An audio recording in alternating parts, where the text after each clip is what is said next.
Palabasin nyo yan. Ayoko makakita ng pulubi sa harap ko, nakakawalang gana kumain. And look, oh, ang sarap-sarap ng pagkain nyo, tapos hahayaan nyo lang kainin ng walang kwentang tao. Like that.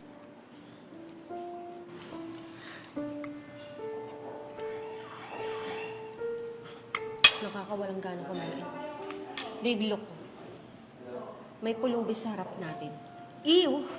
Nakakawalang gana kumain. Babe, hayaan mo na. Kumakain lang naman. No, babe. Bingi ka ba? Ang sabi ko, nakakawalang gana kumain. Tingnan mo nga, ang dungis-dungis. Mukhang sobrang baho pa. Paano kaya nakapasok yan dito? Tatawag ako ng pulis. Hayaan mo na. Kumakain lang naman. Matatapos din yan. Ano? Hahantayin ko pang matapos kumain bago ako kumain? Sa ayaw at sa gusto mo, tatawag ako ng pulis. Hello? Police station?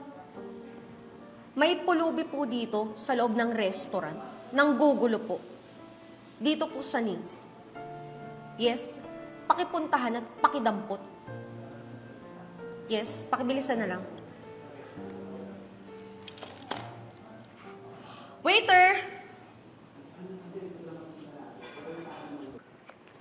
Yes po, ma'am. Ano ba naman yan? Bakit naman kayo nagpapapasok ng pulubi dito sa loob ng restaurant nyo? Ma'am, pasensya na po ha. Umorder naman po kasi siya, ma'am. Tsaka ma'am, customer pa rin po yan. Pues, palabasin nyo yan. Ayoko makakita ng pulubi sa harap ko, nakakawalang gana kumain. And look, oh, ang sarap-sarap ng pagkain nyo, tapos hahayaan nyo lang kainin ng walang kwentang tao.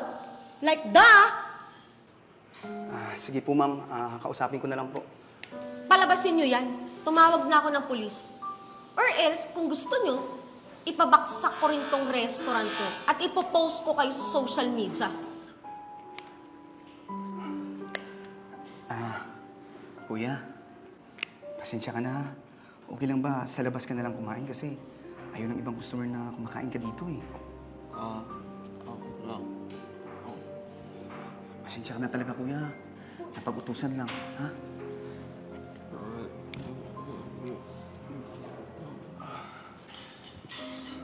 Ma'am, pasensya na talaga kayo, mama. Ayaw talaga umalis eh. Babe, ano ba? Ayaw mo palabasin. Pues, ako magpapalabas dyan. Hoy, pulube! Can't you see? Kumakain kami. Nawawalan ako ng gana kumain eh. Nakikita ko yung pagmumukha mo. Ano ba, waiter? Palabasin mo yan or else kami ang aalis. Ipopost talaga kita sa social media. Mawawalan ka ng trabaho. Ma'am, wag naman po, ma'am. Ginawa ko naman po lahat, ma'am eh. Ayaw talaga umalis. Pues, buhatin mo! Saka, ma'am, kumakain lang naman siya, ma'am. Wala naman siyang ginagawang masama. So, aantayin mo pang may gawing masama bago mo palabasin. Alam mo, isasama talaga kita padampot sa pulis pagdating. Ma'am, wag naman po, ma'am.